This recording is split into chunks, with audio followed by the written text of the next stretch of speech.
All right, so today we're diving into something that's kind of been blowing up online, the honey controversy. Yeah. You've probably seen it. Maybe you even use honey yourself. Oh, yeah, for sure. Big on YouTube, those sponsorships. Everywhere, right. We've got articles, research, even some heated social media posts. Yeah, lots to unpack. Basically, we're trying to figure out if this couponing tool, is it actually a scam? Right. I mean, it's crazy how fast it went from, like, everyone's favorite to public enemy number one. 17 million users, though. I know, and it makes you wonder, right? Like, everyone was so into this promise of, like... Easy savings, yeah. Who doesn't love a good deal, right? Exactly. But the question is, did those savings come with a hidden cost? That's what we're here to find out. So one of the things that's really interesting here is that Honey was kind of playing both sides, right? Yeah, it's fascinating, actually. To the users, they were the good guys. Coupon heroes. Yeah, exactly. Sure. But behind the scenes, they were making deals with retailers, giving them control over which coupons were shown. wait, so they could actually hide better deals? Yeah, like suppress them. That just seems, I don't know, backwards. Totally. It's a huge conflict of interest. How can they promise users the best deals? Right. And at the same time, help retailers avoid giving those deals away? Yeah, someone's getting scammed here. Definitely. So let's talk about those affiliate codes, right? Oh, yeah. Because Honey's been accused of some pretty shady stuff there. Okay, so imagine you're watching a YouTube video. Oh? Right? And the creator recommends a product. They give you a special link, an affiliate link. Yeah, I do that all the time. You click it. You want to support them. I try to use their code, too. Exactly. Yeah. But if you had Honey installed, things took a little turn right before checkout. Oh. Honey would swoop in and replace that creator's code with their own. So even though I clicked their link, Mm-hmm. Honey got the credit. That's messed up. Yeah. I could have been giving them money, the creator, that I actually wanted to support. And it wasn't just individual creators. It was news sites, blogs, anyone using affiliate links. Wow. Honey was basically taking revenue from all over the internet. And this wasn't some small operation either, right? This is PayPal, Yeah, a huge company. a giant in the financial world. Exactly. And that's what makes it so, I don't know, unsettling. Yeah. That a company like PayPal, all about trust and security, was behind this. It makes you think about corporate responsibility and like Absolutely. the power they have online. Yeah, for sure. This whole thing just feels like a betrayal, you know, Yeah. for creators who were promoting Honey without knowing. Mm-hmm. And for us, the users, who thought we were getting the best deals. Right. It really highlights the need for, like, transparency online For sure. and just being more aware as consumers. Totally. We can't just assume that a big name or a catchy slogan means they're ethical. So let's dig into that a bit more. What kind of impact did this actually have on creators and consumers? And how did this all even come out? So we've established that Honey wasn't exactly playing fair, but how did this actually impact creators? Like, did anyone lose money because of this? Yeah, I mean, a lot of creators relied on those affiliate links, you know, to support their work. Right. It's how they keep making the content we enjoy. Exactly. And Honey basically just cut them out Took a chunk of their income. without them even knowing. That's got to be so frustrating. Oh, yeah. You put all this effort into something, build a community, and then a company just comes in and Steals your earnings. Yeah. And for some creators, it wasn't just a small amount either. it was a significant portion of their income. Yeah, like you mentioned Mark Gressley before, he's a perfect example. Right, right. He was promoting Honey for years without knowing it, Wow. basically sending his huge audience to a company that was undercutting him. That's rough. It is. So what about us, the regular online shoppers? Did Honey's practices affect our wallets?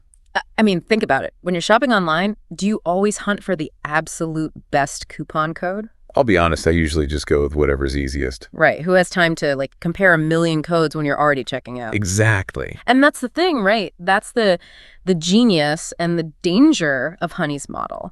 They tapped into our need for convenience, made themselves the ultimate time saver.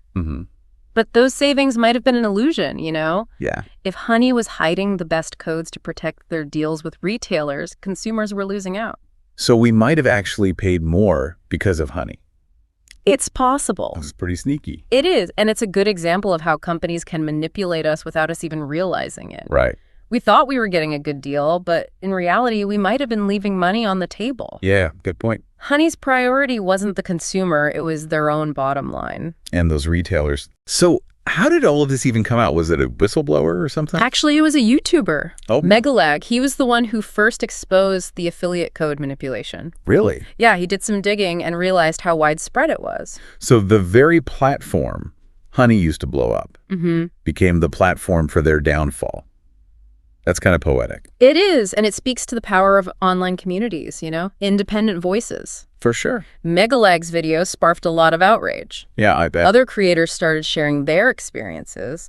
Yeah. It was this collective outcry that forced Honey and PayPal to actually address the issue. So what happened next? How did they respond to all this backlash? I bet PayPal wasn't too thrilled about the negative publicity either. A company of their stature doesn't want to be associated with, shady practices. Yeah. Did they take any responsibility for what happened? Well, not really a direct apology or admitting they did anything wrong. Shortly after the controversy, though, PayPal announced some changes to Honey's terms of service. Okay. Yeah, they said it was to be more transparent about their partnerships with retailers, about how affiliate codes were handled. So they updated the fine print. Does that really address the issue, though? Yeah, a lot of people felt like PayPal's response wasn't enough. Right. Especially with how big the deception was and how it affected creators. Yeah, for sure. But, big corporations like PayPal, they have to consider all these legal and financial things. Right. It's a tough spot, I guess. Yeah, balancing corporate interests with, doing the right thing. But the question for us, the users, is, can we trust Honey now? That's a good question. I'm sure some people feel better after the updated terms. Yeah. And they'll keep using it. But others, I bet, they lost trust completely and moved on. It's a good reminder that we have a choice, right? With all these services. Totally. We can't just blindly trust, even if a company seems legit or convenient. Yeah, the Honey situation is a wake-up call, for sure. We need to be smarter consumers, especially online. Definitely doing some research, reading reviews, understanding how these companies work. It can make a big difference. Absolutely. So, big picture, what's the takeaway from all of this? What can we learn from the Honey controversy? I think the main lesson is awareness, being critical. Don't assume that just because a brand is familiar or a service is popular that they're automatically ethical. Right. Ask questions, dig a little deeper, and remember, if something sounds too good to be true, it probably is. That's so true. And this applies to everything online, not just couponing extensions. Yeah, it's about being mindful of the tools we use, the companies behind them. Exactly. Our data, our choices, our wallets are at stake. And the good news is, being an informed consumer isn't that hard. Yeah. A little skepticism and a willingness to learn can go a long way. Well said.